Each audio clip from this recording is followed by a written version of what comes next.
Wow! Gising na siya! Ang pala mo nandito sa bahay. Nay, wag ngayon please. Alam mo, bilib din ako sa'yo eh. Wala na nga tayong makain, nagpabuntis ka pa. Buti pa yung anak ni Rosa, pag-aaral ay natupag. Nakakawalang gana! Yan, umalis ka! Diyan ka magaling! Kasalanan mo to! Sinira mo yung future ko! Ate, please, tigilan mo yan. Walang kasalanan yung bata. Hindi! Dahil dito, galit sa akin si nanay. Kaya dapat mawala na to! Ate, wag! Ate! Anak, kain ka na oh. Nay? Sorry anak ha sa mga sinabi ko. Hayaan mo, babawi ako sa'yo ha. Thank you, Nay. Nay, sumasakit yan ko. Nay. Oo, yung pinag-usapan natin ha. Hihintayin ko lang mga anak tong babaeng to. Pag nabigay ko na yung bata, ibigay mo na agad yung pera sa akin ha. Palak ibenta ni nanay yung anak ko. O anak, okay ka lang? Walang iya ka, Nay! Ang sama mo! Akala ko, totoo nagbago ka na. Pera pa rin pala yung nasa utak mo. Abay, bakit? Wala ka nang pakinabang dito. At least yung anak mo, mapapakinabangan ko. Wala ka namang papakain dyan eh. Napakasama mo! Lalayas na ako sa impyernong to! Sige, lumayas ka! Sino tinakot mo? Tignan natin kung saan ka pupulutin. Hello, Bes. Hello, Bes. Kilala mo ba si Edward? Oo, Bes. Siya yung ama ng dinadala ko. Mayaman pala sila, Bes. Gusto kanyang makita kasi gusto niyang palagutan yung baby mo. Talaga? Oo, Bes. Ito na yun, Bes. Bes, hindi mo na kailangan magtiis na nanay mo. Hindi pwedeng anak ko lang ang makikinabang sa yaman ng lalaking yun. Dapat ako din. Nandito ako sa Japan at kakain tayo kasi di ako makatulog, guys. Time check, 1 AM na. Imbis na natutulog, kakain tayo. Buti na lang talaga sobrang lapit lang ng Family Mart sa hotel namin. Ito yung hotel namin, tapos ito lang yung Family Mart. Diba sobrang lapit? Sobrang daming pwedeng bilhin, oh. Daming onigiri, oh. Kuha tayo neto. Mukhang masarap tong chicken and vegetables. Hindi naman ako sobrang gutom. May mga gusto lang ako itry. Kuha tayo netong favorite kong drink. Try naman natin tong blueberry na flavor. Tapos ganito din yung Yakult nila dito. Actually, pampatulog pala to. Akala ko Yakult talaga siya. Ito muna bibilin ko dito, hanap tayo ng 7-Eleven. Eto guys, may nahanap ako 7-Eleven.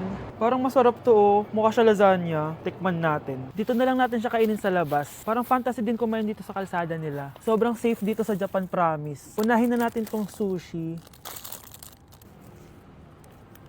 Alam nyo ba, kahit maglakad kayo mag-isa dito, sobrang safe, promise. Walang mga haras sa inyo.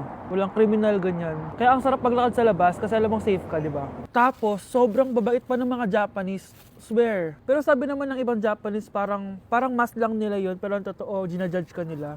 Pero at least, di ba, mabait sila. Di ka gaya na pumunta ako ng Hong Kong, sobrang susungit ng mga tao, sisigawan ka pa. Kapag may hinahanap ka, talagang tutulungan ka nila. Tapos palagi sila nakasmile. Kaya promise, Japan talaga yung favorite country ko. Last bite. Okay, next natin itong parang lasagna. Guys, sobrang bango. Sobrang sarap ng itsura niya. Tikman na natin. Ang sarap! Ito din yung gusto ko sa Japan. Sobrang sarap ng mga pagkain nila. Like, promise. Wala pa kami natitikman dito sa Japan na hindi masarap. Kaya every time na pupunta talaga kami dito, promise na yon, natataba kami. Pero okay lang, Japan to eh. Alam nyo, minsan, naisip ko na dito na lang kaya kami tumira. Pero ang naririnig ko sa ibang foreigners na nakatira dito, masaya lang daw dito as a tourist. Pero kung dito ka natitira at mag-work, nakaka-depress daw, ganyan nakakalungkot. Kasi sabi nila toxic daw yung work environment dito. Pero ako, kung titira ako dito, gusto ko forever tourist ako. Inumin natin to Yakult na nakakaantok. Last bite! Pabalik na ako ng hotel guys and inumin na natin to favorite nating drink. Medyo malansa siya tas maasim. So yun lang guys, bye! I-cancel ko muna diet ko. Magmumukbang tayo guys! Bumili ako na tong buldak na carbonara. Sabi nila masarap to. Guys, kasama natin si Jungkook 입니다. 안녕하세요 여러분 저는 라울입니다. So what are we cooking today? Today buldak carbonara with spam and onigiri. Okay, first step natin, pakuluan muna natin yung noodles. Meron din pala tayong spam, guys. Ilalagay na yung gatas. Sabi mo kung stop na, Jungkook. Go. Di pa? Ay! Ilalagay natin to lahat. Tatakam na ako, guys. Ilagay na natin yung cheese. Guys, kain na tayo. Sobrang naglalaway na ako. Kasama natin magbumukbang si Hannibal. Hello po. And si Jungkook입니다. kain na tayo! Guys, kung ako sa inyo, magluto na rin kayo. Meron kaming spam. May egg din. So, ang challenge natin, walang iinom ng tubig. Hanggat hindi na uubos. First bite, guys! Sarap! With egg. Parang hindi talaga tayo magtutubig kasi hindi naman maanghang.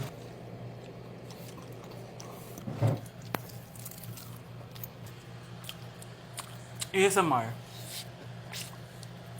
Try natin with nori. So, binabalot siya. So, ganito siya. Ibalot nyo.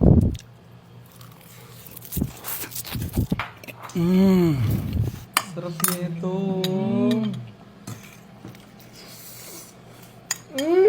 Sobrang galing ni Jungkook magluto. Bilang native Korean talaga siya. So, ganito ba yung ginagawa niya pag nasa Korea ka? Yes, the samgyup. Tuwing finals at midterms nyo ba ito ginagawa? Thesis na box. Ito lang ang bag ko box. ASMR.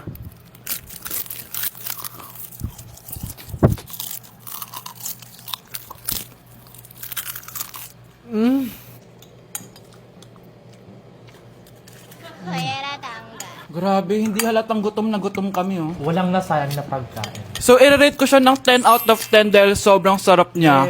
10 out of 10. Like super. 1,000 over 10. Kamsamnida. Excited na ako pumunta ng Korea. Mag-request kayo ng mga vlog namin doon. Yes, guys. Kung anong pwedeng kainin doon, saan pwedeng pumunta. Tsaka magsa 7-Eleven tayo, guys, doon. Charan! Kamsamnida! So, ayun lang naman, guys. Thank you for watching this video and see you on my next mukbang! Annyeonghaseyo. Bye! Dapat ano? Aling goodbye sa ano? Annyeonghaseyo. Inyong. Hana Dulcet! Annyeong! Hey, Susan. Someone's calling. Hello, anak. Kamusta na kayo dyan? Padala ka ng 10,000, ha? Dahil wala na kaming baon ng mga kapatid ko. Anak, pasensya ka na. Di mo na ako makakapagpadala ngayon. Di ba pumunta ka dyan para sa amin? Wala ka naman palang kwenta eh.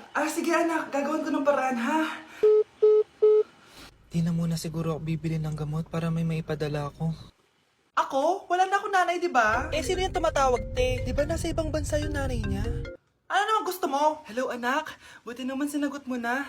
Nagpadala pala ako sa inyo ng mga kapatid mo. Baon niyo yun tapos pampagawa na rin ng bahay. Okay, ikaw na bahala dun, ha? I love you. So ayun na nga. Hello, Mars? Mars, alam mo ba, yung anak mo, lasing umuwi kagabi. May kasama pang lalaki. Baka ibang babae yun, Mars, ha? Hindi naman ganun yung anak ko. Sure ka ba talaga, Mars, na yung mga perang pinapadala mo, napupunta talaga sa baon at bahay nyo? O ano? Nakapagpadala ka na ba ng pera? Oo, anak. Nagpadala na ako kanina. Dagdagan mo ha, marami kaming bayarin ngayon. Anak, matanong ko lang.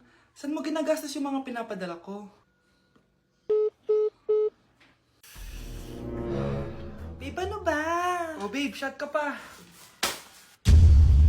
Ano to, Scarlett, ha?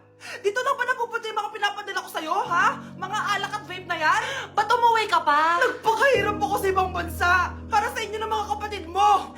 Simula nung iniwan mo kami, wala na kaming nanay. Sa tingin mo, ginusto ko to, ha? Wala akong choice, Scarlett. Ginawa ko to para sa inyo ng kapatid mo. Sa tingin mo ba ginusto namin na umalis ka? Nasanay kami na wala ka. Kaya okay kami kahit mawala ka. Nay! Una na kami, Scarlett, ha? Salamat po sa pagpunta. Oh, Scarlett.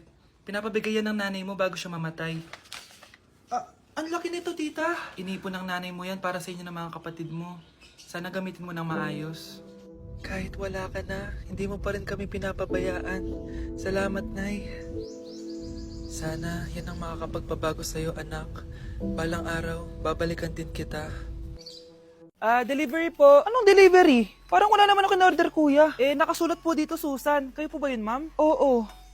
Sige, baka nakalimutan ko lang. Nay, ano po yan?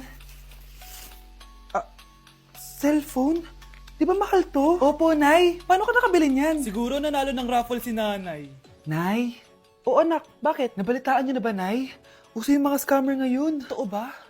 Grabe na talaga ngayon, anak. Sabi sa nakita ko, Nay, nang scam daw siya ng mamahaling cellphone gamit ang credit card ng ibang tao. At ito pa yung malala, Nay. Nang scam daw din siya ng pera. Delivery po. May delivery ata, anak. Delivery po. Ikaw na naman, kuya. Susan po ulit, ma'am. Wala naman nga ako in-order. Wala akong magagawa dyan, ma'am. Sa'yo nakapangalan eh. Sige na po, una na ako. Ano na naman laman neto? Pera? Ito ba yung sinasabi ni Scarlett na galing sa scam? Pero bakit sa akin nakapangalan? Anong gagawin ko dito? Hindi naman ako yung scammer. Nay, May naghahanap po sa inyo sa labas. Ah, anak! Sige, pupunta na ako.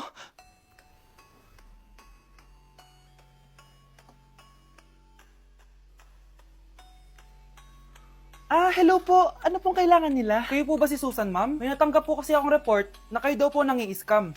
Scammer? Hindi ako scammer, ah. Ma'am, sa'yo nakapangalan ng mga parcel. Kaya sumama ka na sa amin. Hindi nga ako scammer! Ikukulong ka na namin. Huwag niyo ko ikulong! Hindi ako scammer! Itigil niyo na yan! Hindi si nanay ang scammer. Pero nasa bahay na to, ang totoong scammer.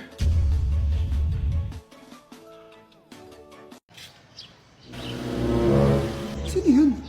Ay, hi Mare! Uy, kumare, ikaw pala yan. Hindi kita nakilala. Ah, dito ka pala nakatira, Mare. Akala ko maganda yung subdivision nyo. Ay, oo. Maliit lang bahay namin. Tara, pasok ka. A few moments later. Anak, mag-bless ka sa bisita natin. Mayaman yan. Ah, sige po, Nay. Ah, bless po. Wow, may manners. O, eto. 5,000? Thank you po! Yes! Ang ganda naman ng damit mo, Mare. Para kang may-ari ng isang malaking kumpanya. May-ari naman talaga ako ng malaking kumpanya, Mare. Pero salamat, ah. O, eto para sa'yo. Lalakihin ko na, ah. Kawawa ka naman. 10,000? Ah, ba't ka pala napunta dito, Mare? Naghahanap kasi ako ng jowa ng anak ko. Bibigyan ko ng 1,000,000, brand new car, at house and lot kung sino man ang mapili ng anak ko. Ay, oo, Mar! Saktong-sakto, single tong anak ko. Hello po. Oh, eto na pala siya. Anday! Ano ba yan? Ayoko sa kanya. Sumunod ka na lang, para yumaman na tayo. Ang pogi mo naman. Ako nga pala si Jana. Ako nga pala si... Mag-isip ka ng pambabaeng pangalan. Venice! Ano sabi mo? Ha? Di ba lalaki ka? Bakit Venice pangalan mo? Ay, hindi niyo po alam? Bakla po ako! Hindi po kami talo ng anak niyo. Punyita ka talaga. Ay, hindi pala sila pwede, Mars. Sorry. Sayang, gusto pa naman kita. Jackpot na, naging bato pa. Langya kang bata ka! Yayaman na dapat tayo! Halika dito! Punta ka sa akin!